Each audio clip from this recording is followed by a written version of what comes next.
Ndugu wanauduka, hapa tunayo fursa ya madini pia Itanana. Na madini yenyewe ni almasi.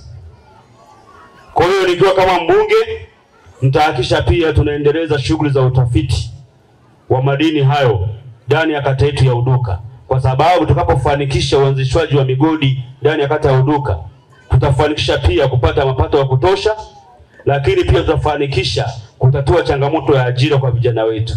Maana wataweza kujiajiri katika sekta hiyo na wataweza kupata kipato cha kuweza kusaidia familia zetu. Madini oye!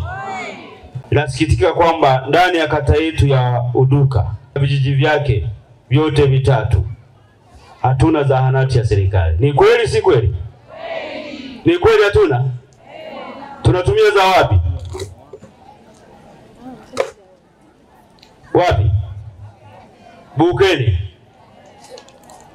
Ndugu wananchi, sera ya Wizara ya Afya inasema angalau kila kata tuwe na kituo cha afya, lakini pia kila kijiji kuwa na nini?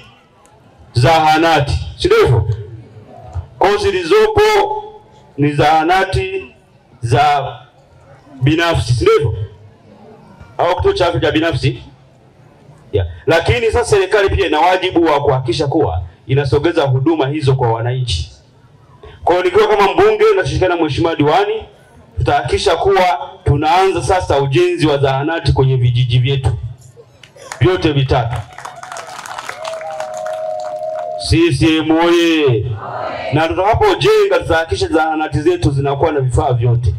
Zinakuwa na madawa, inakuwa na vifaa tiba, lakini pia vinakuwa na vitanda vya kutosha vya kujifungulia wanawake. Wanawake oye! Wanawake safi. Kwa hiyo tunaenda kuhakikisha tunaanza mara moja ujenzi wa zahanati za serikali ndani ya kata yetu ya Uduka.